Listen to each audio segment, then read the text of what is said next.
네, YTN은 오늘부터 나흘 동안 우리나라의 세계 최초 줄기세포 치료제를 둘러싼 의혹과 논란을 탐사 보도합니다. 2011년 당시 이명박 정부는 하티셀그램 AMI라는 급성 심근경색 줄기세포 치료제의 사용을 허가했습니다. 그런데 제조사가 치료제를 만드는 과정에서 허가도 받지 않고 환자들의 줄기세포를 냉동 보관했다는 의혹이 불거졌습니다. 기획탐사팀 김웅래 기자가 보도합니다. 하티셀그램 AMI, 9년 전에 품목 허가받아 시판된 세계 최초 급성 심근경색 줄기세포 치료제입니다. 우리나라도 최근 심근경색 치료제가 공식 허가를 받으면서 세계 최초로 줄기세포 치료제 상업화에 성공했습니다.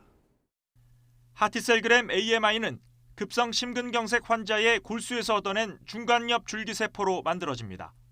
심장에 투여하면 심장이 온몸으로 피를 내뿜어주는 능력을 일부 회복시킨다는 점을 근거로 식약처로부터 품목 허가를 받았습니다.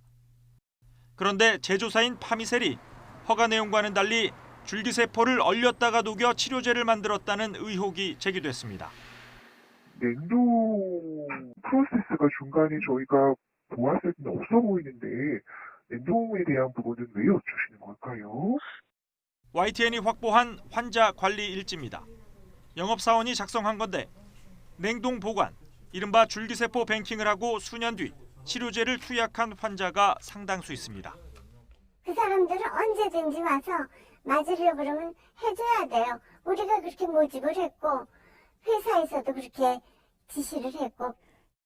영업사원을 통하지 않고 직접 병원에 찾아간 환자들 가운데 일부도 냉동 후 투여를 권유받았습니다. 이제 거기에서는 그렇게 하라 권유했던 거죠. 한번 골수 채취해서 배양해서 3번까지 이제 아마 주사를 맞을 수 있다고 들은 걸로 알고 있어요. 보관해놨다가? 예. 파미셀 측은 단순 채취한 골수 혈액을 얼린 것으로 제조 공정의 일부일 뿐이라고 밝혔습니다. 관련 법상 허가받을 필요가 없는 최소 조작이었기 때문에 문제가 없다는 설명입니다. 그러나 취재 결과는 달랐습니다. 우선 세포를 단순히 얼리더라도 의료기관 안에서 의사가 해야 합니다.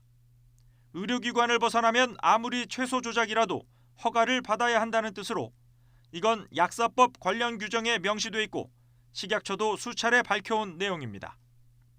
과거 파미셀의 홍보 영상을 보면 골수 혈액이 아닌 줄기세포를 얼린 것 아니냐는 의문도 듭니다. 실제 과정을 살펴보면 운송된 골수에서 줄기세포를 분리해 보관에 들어가는데요. 여기에는 약 7일이 소요됩니다.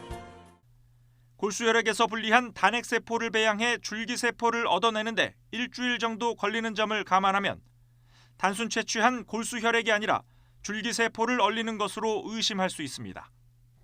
전 파미셀 줄기세포 연구소 직원들을 통해 더 구체적인 내용을 들을 수 있었습니다. 하티셀그램을 만들기 위해 뱅킹 고객의 골수를 해동했더니 줄기세포가 배양되지 않는 불량이 일부 나왔고 이 때문에 치료제로 만들어 팔 수 있는지 먼저 확인하기 위해 줄기세포를 배양한 뒤 얼렸다고 말했습니다. 단순 냉동 및 해동은 최소 조작의 범위 안에 들어가지만 그 해동된 것을 배양을 할 때는 일반적인 다른 세포들도 배양을 할 때는 그것이 세포 치료제로서의 안전성에 대한 그 검사를 다시 받도록 되어 있습니다. 하티셀그램 제조 과정에서 무허가 줄기세포 냉동이 실제로 이루어졌는지 관계 당국의 조사가 필요해 보입니다. 세계 최초 줄기세포 치료제의 안전성과 유효성을 담보할 수 없는 상황이기 때문입니다. YTN 김웅래입니다.